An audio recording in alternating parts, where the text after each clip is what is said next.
Welcome back to Yang Daily. I'll be your host, Alex Cheney, bringing you all the Yang news you need to live your life right. Happy New Year! Holy cow, it has been a long break. Hopefully, you were all too busy with family and festivities to care. You didn't miss much, honestly. Not a lot of notable news has been flowing through my channels over the last week of 2021. A rare calm in the storm.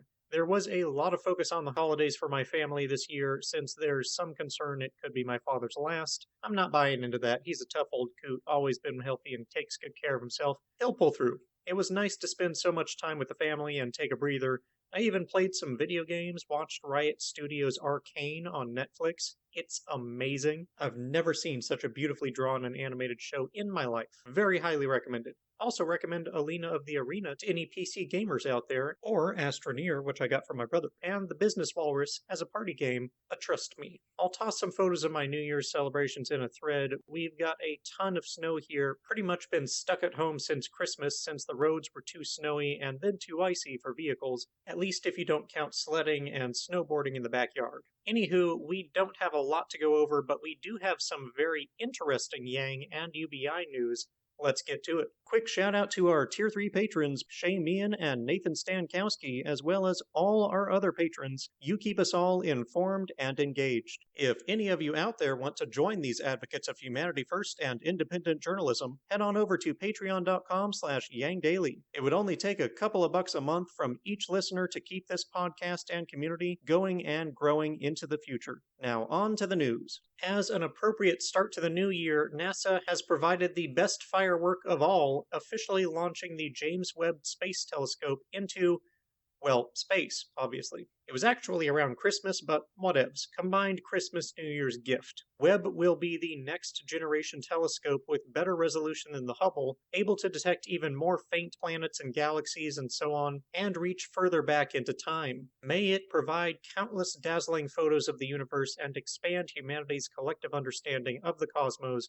There's no telling what we'll find out there and what we'll learn. On a less inspiring note, I've mostly stopped caring what the CDC says, and definitely Fauci, since their advice so often shows terrible judgment, but I guess we should clear up any confusion about the newest policy change from the CDC, because I'm sorry to say Yang has perpetuated misinformation about it. He retweeted a Reuters article titled, quote, "CDC cuts isolation time for all COVID cases to 5 days," end quote. That is false. The shortened isolation recommendation only applies to asymptomatic cases. I'm surprised that Reuters made such an obvious blunder, as they are usually a pretty reliable source in my experience. The title within the article correctly states that it is only for asymptomatic, but the title that shows up when the article is linked says all. And as you probably know, most people only read the headlines. Anyway, the actual guidance is now for asymptomatic cases to isolate themselves for 5 days, down from 10, followed by mask wearing for the following 5 days. They also advise that those who have recently had a booster shot do not need to quarantine after being exposed to the virus, though they should wear a mask for 10 days. Andrew never did delete the tweet or issue a correction, despite many of us alerting him to the error,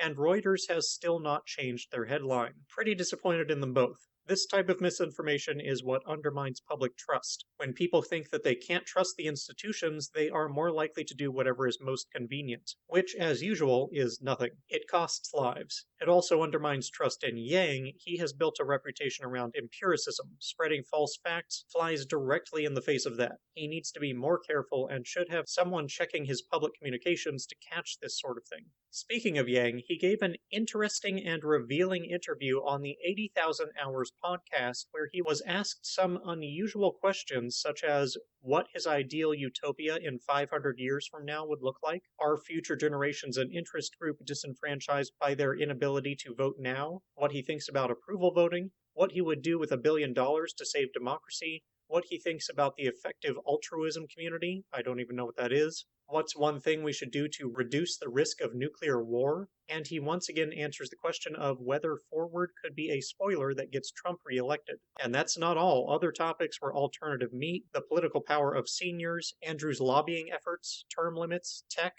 AI, media, foreign aid, political incentives, long-term governance or lack thereof, inflation, and more. So a pretty great interview. To give the short answer to a couple of those, Yang said he would spend the billion on election reform advocacy, obviously. He likes approval and star voting, just thinks RCV has the most potential to pass in the near term. Confirmed Humanity Forward has an official lobbying firm with a budget in the low millions, and he finally confirmed that he is using the threat of a third-party presidential run to try and motivate people to help pass RCV. So that's a pretty big deal. It's what I suspected, as you know, and it's a big gamble. I hope it pays off. At the same time, he immediately poked a hole in his own threat balloon by confirming that he will not run if it would help Trump, so doesn't seem like a well-coordinated strategy to me. He also dropped a bit of an unexpected bomb saying that in addition to Humanity Forward, lobbying, and the Forward Party, he plans to create, quote, a media organization that tries to put out some of these messages, end quote. Unfortunately, there was no further elaboration on that last point. Hopefully it doesn't just mean the podcast. The country could certainly do with more media that is pragmatic and nonpartisan.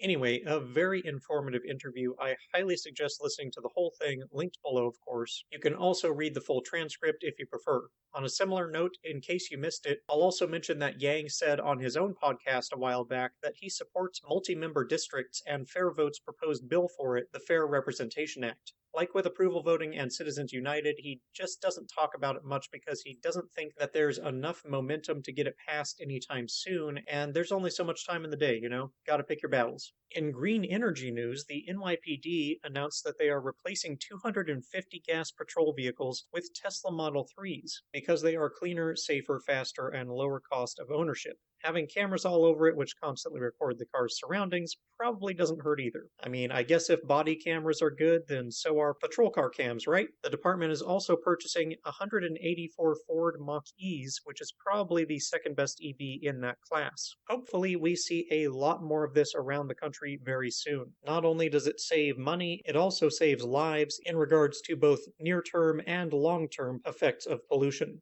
And finally, we appear to have yet another new basic income project, this time in New York. Creatives Rebuild New York is a new organization that will provide, quote, monthly, no-strings-attached payments, similar to other UBI programs, for up to 2,400 artists with financial need, end quote. So there will be means testing, in addition to it being specifically for artists. Separately, the org will find and fund jobs for 300 artists. The org says they aim to catalyze systemic changes in the arts and cultural economy, including recognizing the value of artists themselves, not just their products. They want artists to have regular, predictable income, which the current reality is far from, particularly right now. They say the unemployment rate for some artists is as high as 55% nationally. I haven't confirmed those numbers, but it's certainly true that finding reliable income as an artist is uncommon. The program is set to begin in 2022 and sounds like it will last 2 to 3 years. The more the merrier. And that'll do it for today's Yang Daily. Bookmark and share the James Webb launch, Yang's interview, NYPD going green, and the New York basic income. Flood Congress with calls, tweets, faxes, and letters using the easy volunteer contacts below. If you need help, consult the Income Movement Aid Database, the Mission Asset Fund, or United Way,